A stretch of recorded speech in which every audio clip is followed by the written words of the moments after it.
Hello friends, welcome to my channel.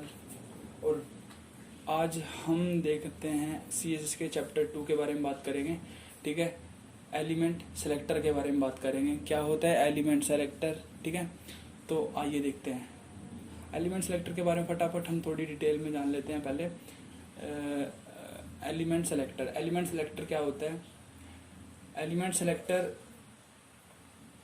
जो होता है, it is use to specify an HTML element on which properties to be applied. जिस पे HTML की CSS की property apply करनी है, जिस भी HTML एलिमेंट पे, ये उसको स्पेसिफाई करता है। ठीक है, इसके बारे में पिछली वीडियो में भी हमने बात की थी। अगर वो वीडियो आपने नहीं देखी चैप्टर 1 CSS में, तो प्लीज़ आप उसे जाके देखिए। ये 3 तरह के हो सकते हैं। बाय टैग नेम, हम किसी भी एलिमेंट को एक्सेस कर सकते हैं उसे प्रॉपर्टीज अप्लाई करने के लिए उस पर। ठीक है, या फिर हम बाय आईडी वैल्यू किसी एलिमेंट को एक्सेस कर सकते हैं।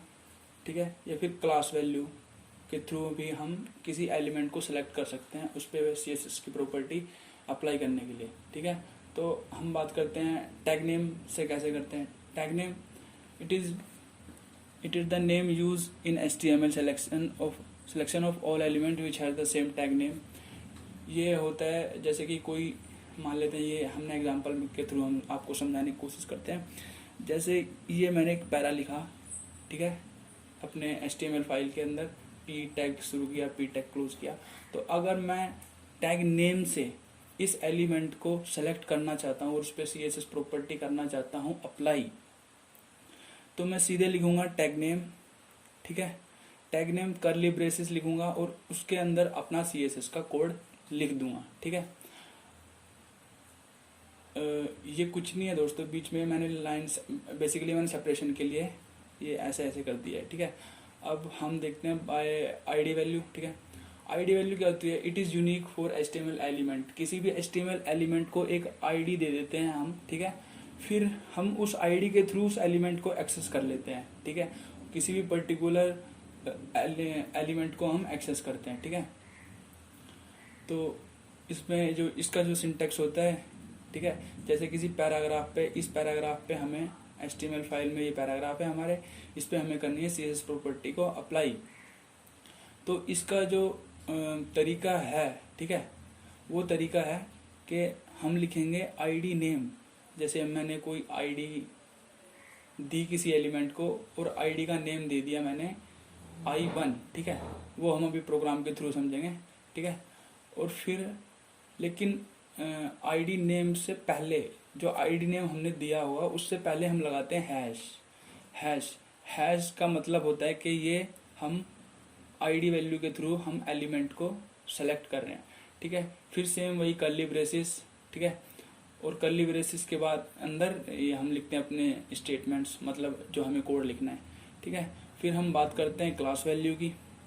क्लास वैल्यू जो होती है, class value can be common to a multiple heterogeneous HTML element which cause selection of more than one element. मान लेते हैं हमें बहुत सारे एलिमेंट हैं जो हेट्रोजीनियस हो सकते हैं, जैसे कि कोई हेडिंग है, कोई पैराग्राफ है, कोई इमेज है, तो हमें उन सब पे एक सेम प्रॉपर्टी को अप्लाई करना है मान लेते हैं। ठीक है, उसके लिए हम उन सब को एक क्लास दे देते हैं, उन सब को एक क्लास में रख देते हैं।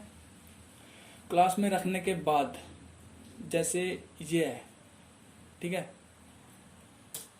इसमें मैं एट्रीब्यूट्स यूज करता हूँ क्लास। ठीक है, और इक्वल टू और सेमीकोलन के अंदर मैं लिख देता हूँ क्लास C1। ठीक है, तो अब ये हो गया है। ठीक है, जैसे ये पैराग्राफ है, इस पैराग्राफ की क्लास का नाम है C1। ऐसे ही बहुत सारे एलिमेंट हैं, उन सब की क्लास का नाम जो है सेम है। तो ठीक है, मैं यहाँ पे जो सिंटेक्स है मेरा, इस पे लिखूंगा, इस पे। ठीक है, डॉट क्लास के लिए लगाते हैं हम डॉट के बाद लगाएंगे हम क्लास का नेम लिखेंगे C1, जो C1 है यहाँ पे। ठीक है, और फिर कर्ली ब्रेसेस के अंदर हम लिखेंगे अपने स्टेटमेंट्स कोड जो हमें CSS में लिखना है। ठीक है, अब क्लास, ये जो हमने एट्रीब्यूट दिया है, ठीक है, ये जो C1 है, ये हम बहुत सारे एलिमेंट का नाम, क्लास के नेम को हम सेम लिख सकते हैं। तो जो भी हम यहाँ पे कोड लिखेंगे वो सब एलिमेंट्स पे हो जाएगा अप्लाई। ठीक है दोस्तों, तो चलिए एक छोटा सा प्रोग्राम देख लेते हैं। ठीक है, अब करना क्या है कि बॉडी के अंदर आते हैं। ठीक है, इस पे हम लिख देते हैं, बॉडी के अंदर हम लिख देते हैं एक हेडिंग। ठीक है, H2 लगा देते हैं और H2 के अंदर लिख देते हैं हम माई हेडिंग। ठीक है, अब मैं इसको करता हूँ क्लोज H2 को,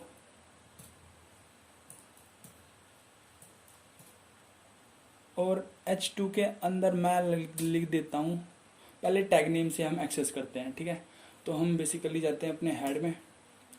हेड में मैं लगाता हूँ CSS का कोड लिखने के लिए। हम अगर उसी पेज पर हम CSS का कोड लिख रहे हैं तो हमें लगाना पड़ता है स्टाइल टैग। ठीक है, स्टाइल टैग के अंदर हम टाइप लिखते हैं। ठीक है, इसके अंदर लिखते हैं हम text oblique CSS।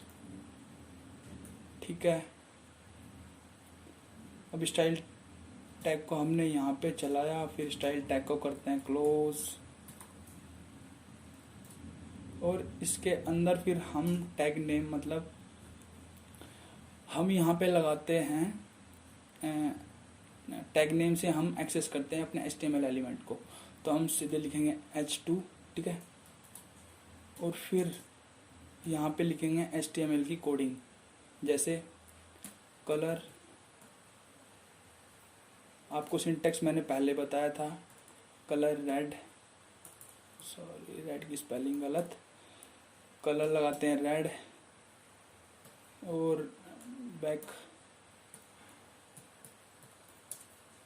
Background colour दे देते हैं,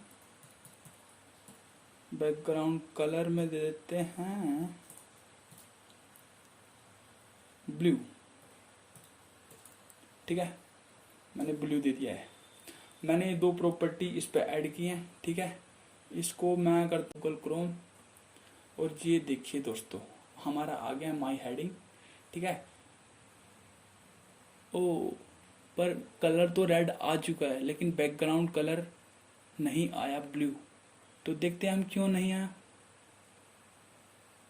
हम चलते हैं अपने, तो BACK,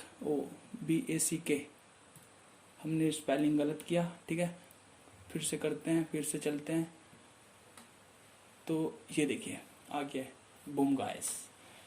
ऐसे ही हम बात करते हैं, अगर हम बात करते हैं हम बना लेते हैं H1 की एक ID वैल्यू। ठीक है, ID, और इसमें हम दे देते हैं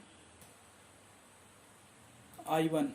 ठीक है, अब मैं जाता हूँ यहाँ पे, मैं इसको करूँगा एक्सेस हैज I1। ठीक है, I1 के नाम से मैं इसको दिखने के लिए थोड़ा सा, तो मैं इसको थोड़ा दिखा देता हूँ आपको। ठीक है, बॉडी के अंदर भी, तो अब की बार हमने क्या किया, ID से इसको करते हैं हम एक्सेस एलिमेंट को। तो फिर हम करते हैं Ctrl+S के, हमने सेव किया। ठीक है, और फिर से मैं कर रहा हूँ रिफ्रेश, लेकिन कोई चेंज नहीं आ रहा है क्योंकि अब की बार हमने ID वैल्यू से कर दिया है वही सेम प्रॉपर्टी अप्लाई। ठीक है, तो जैसे कि आप देख सकते हैं, फिर से आपको अगर एक प्रॉपर्टीज मान लेते हैं, इसका रेड कलर्स को हम हटा देते हैं, आपको चेंज भी दिखेगा ना थोड़ा। Ctrl+S करते हैं। ठीक है, फिर से करते हैं ये, और ये देखिए हेडिंग, और इसका कलर चेंज हो गया। अब की बार हमने की थी ID वैल्यू से इसको, इसकी एलिमेंट को हमने इसकी ID वैल्यू से इसको एक्सेस किया था। अब हम करते हैं इसको, मान लेते हैं क्लास से डॉट C1 ओके, क्लास, यहाँ पे लिखते हैं क्लास। ठीक है, और यहाँ पे लिखते हैं C1। बेसिकली जो ID हमने यहाँ पे सॉरी क्लास की वैल्यू जो हमने यहाँ पे दी है वही हमें यहाँ पे लिखना पड़ेगा। ठीक है, तो मैं इसमें लिख देता हूँ, एक प्रॉपर्टी और लिख देता हूँ। ठीक है, बैकग्राउंड डेकोरेशन, बैकग्राउंड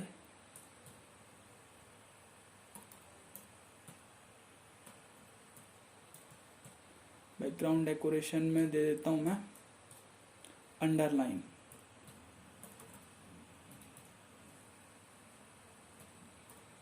ठीक है, कंट्रोल एस करते हैं। कंट्रोल एस करने के बाद चलते हैं अपने ब्राउज़र पे, फिर रिफ्रेश करते हैं। लेकिन ये देखिए, सॉरी, ये मैंने कुछ बैकग्राउंड डेकोरेशन, टेक्स्ट डेकोरेशन होता है वो शायद, हाँ। तो कंट्रोल एस करते हैं, फिर से चलते हैं अपने यहाँ पे, और ये देखिए टेक्स्ट डेकोरेशन अंडरलाइन आ चुका है, अगर आपको दिख रहा होगा। ठीक है, ये हल्का सा आपको दिख रहा होगा। एक मिनट, हम इसका बैकग्राउंड कलर को हटा देते हैं। तो बैकग्राउंड कलर इसको हम देते हैं हटा, कंट्रोल, ठीक है, कंट्रोल सेव करते हैं, फिर से पेज को रिफ्रेश करते हैं, और ये देखिए। ठीक है दोस्तों, तो आज की वीडियो में इतना ही। मिलते हैं अगली वीडियो में नए कंटेंट के साथ, और तब तक के लिए thank you for watching my video, and please guys subscribe this channel.